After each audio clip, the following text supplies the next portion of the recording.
अस्सलामुअलैकुम दोस्तों, हूअं त दुनिया जूं काफ़ी कोशिशूं आहिनि मुस्तक़बिल में वञण जूं, पर अॼु असां मुस्तक़बिल में त न वेंदासीं। उन जे बजाए मुस्तक़बिल अंदरि जुमला ठाहिण सिखंदासीं।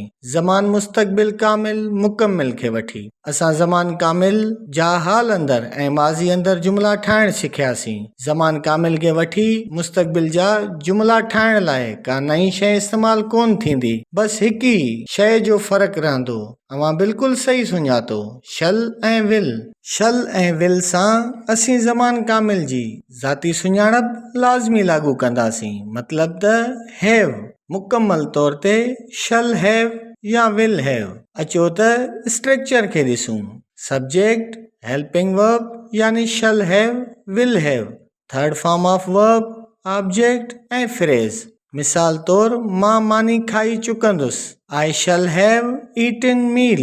अचो त हाकारी जुमलनि वारो सिंधी ज़ुबान अंदरि चार्ट ॾिसूं। मां मोबाइल इस्तेमालु करे चुकंदुमि, हूअ टेलीविज़न ॾिसी चुकंदी, उहे अंग्रेज़ी ॻाल्हाए चुकंदा, कलम अखर लिखी चुकंदो। ऐं साॻिया जुमला अंग्रेज़ी ज़ुबान अंदरि पहिरियों सब्जेक्ट, पोइ helping verb, third form of main verb ऐं object. I shall have used mobile. She will have watched television. They will have spoken English. Pen will have written letter.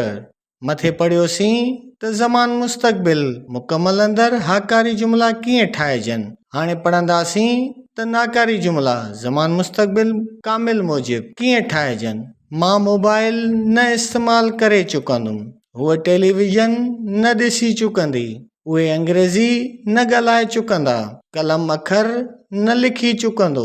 हाणे हिकु ॻाल्हि नोट करण जोगी आहे त जीअं असीं ज़मान जारी अंदरि नाकारी जुमलनि अंदरि मददी फेल ऐं बी जे विच में नाट जो इस्तेमालु पिया कयूं, हिते बि साॻियो कानून लागू थींदो। मतिलब त मददी फेल ऐं हैव जे विच में नाट जो इस्तेमालु कबो। मिसाल तौर शल नॉट हैव या विल नॉट हैव। अंग्रेज़ी ज़ुबान अंदरि ज़मान माज़ी कामिल जा नाकारी जुमला। Subject helping verb negative action, semi helping verb, third form of main verb ऐं object. I shall not have used mobile. She will not have watched television. They will not have spoken English. Pen will not have written letter. मथे पढ़ियोसीं त ज़मान मुस्तक़बिल मुकम्मल अंदरि हाकारी ऐं नाकारी जुमला कीअं ठाहिजनि। अचो त लाॻापियल ज़मान मूजिब सवाली जुमला ॾिसूं। छा मां मोबाइल इस्तेमालु करे चुकंदुमि, छा हूअ टेलीविज़न ॾिसी चुकंदी, छा उहे अंग्रेज़ी ॻाल्हाए चुकंदा, छा कलम अखर लिखी चुकंदो। सवाली जुमलनि जो स्ट्रक्चर बि साॻे तरीक़े मूजिब थींदो जीअं नाकारी जुमलनि जो थियो।